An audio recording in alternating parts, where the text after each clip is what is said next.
2 ministers gone in a flash, on a flight meant to fight illegal mining. A chopper vanishes, a prophecy resurfaces, and a nation is left reeling. Was it sabotage, a storm, or something darker? Ghana mourns, but now it also wants answers.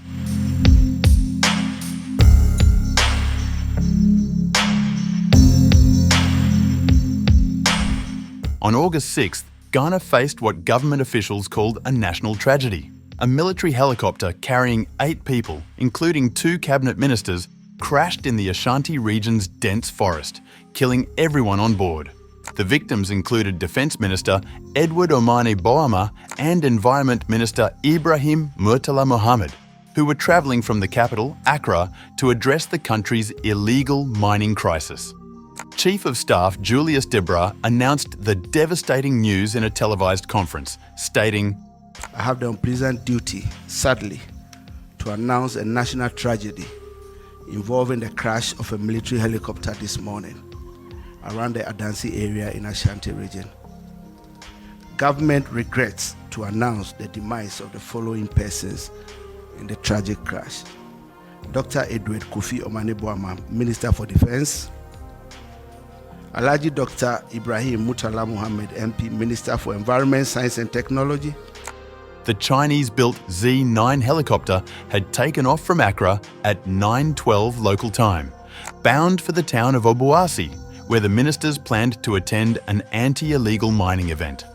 Ghana's armed forces reported that the aircraft simply went off the radar during what should have been a routine flight. Among the other victims were Deputy National Security Coordinator Alhaji Muniru Muhammed, National Democratic Congress Party Vice Chairman Samuel Sarpong, Disaster Relief Agency Deputy Director General Samuel Abuaji, and 3 military crew members, including Squadron Leader Peter Bafemi Anala, Flying Officer Manon Twum Ampadu, and Sergeant Ernest Addo Mensah.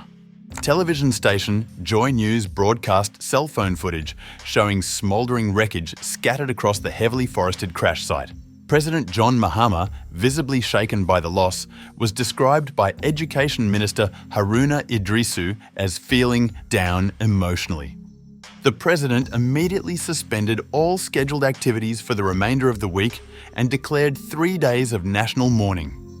Chief of Staff Deborah announced, "And government extends our condolences and sympathies to the families of our comrades and the servicemen who died in service to the country. All flags are to fly at half-mast until further notice." Both ministers had been instrumental in addressing Ghana's most pressing challenges. Boamah, a medical doctor who previously served as communications minister, had been leading Ghana's defence efforts against growing jihadist activity along the northern border with Burkina Faso. Environment Minister Muhammed, just 50 years old, was spearheading the government's battle against galamsey, the local term for illegal gold mining that has devastated Ghana's environment and water sources. UNEP Executive Director Inga Anderson, speaking from Geneva, praised Muhammad as a committed environmentalist who was deeply respected by peers across Africa and globally. Just weeks before his death, Muhammad had been elected to the African Ministerial Conference on the Environment in Nairobi.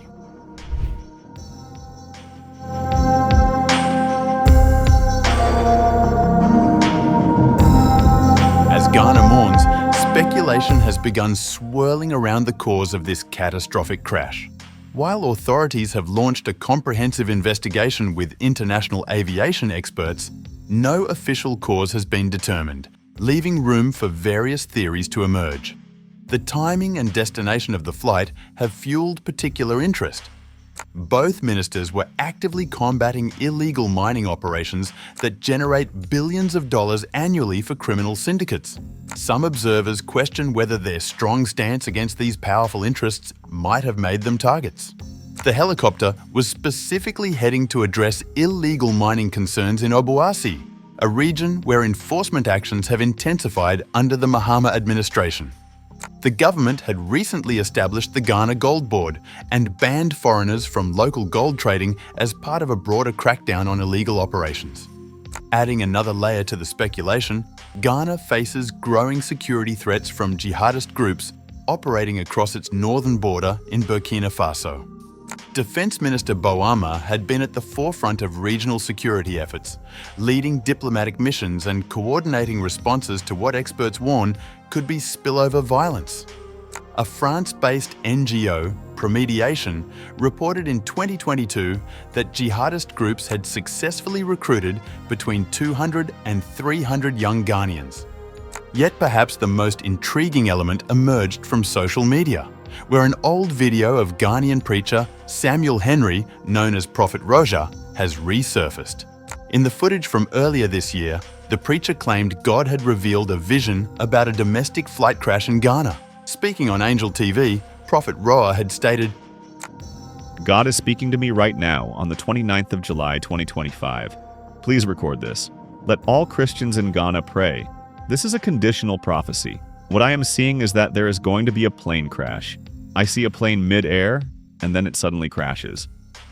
The preacher had specifically described a flight traveling from Accra to Kumasi with fewer than 25 survivors, urging Christians across Ghana to pray to prevent the disaster.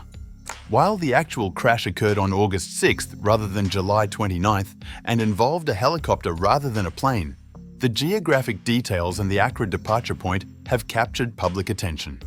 This isn't the first time Prophet Roja's predictions have gained notice. Earlier in 2025, he accurately predicted the death of Dasebre Ose Bonsu Sekun, the Mampongain traditional ruler, which was confirmed on April 28th. International condolences have poured in, with Nigerian President Bola Tinubu assuring President Muhammed and all Ghanaians that the thoughts and prayers of the government and people of Nigeria are with them during this time of profound national loss. Messages also arrived from the Economic Community of West African States and the African Union leadership. Ghana's armed forces have temporarily grounded all Z9 helicopters pending safety inspections. Eyewitness reports have mentioned poor weather conditions as a potential contributing factor, though investigators have not confirmed any preliminary findings. As this West African nation grapples with the loss of two key ministers, questions remain about whether this was a tragic accident, mechanical failure, or something more sinister. The investigation continues, but for now, Ghana mourns leaders who died while serving their country's most critical needs.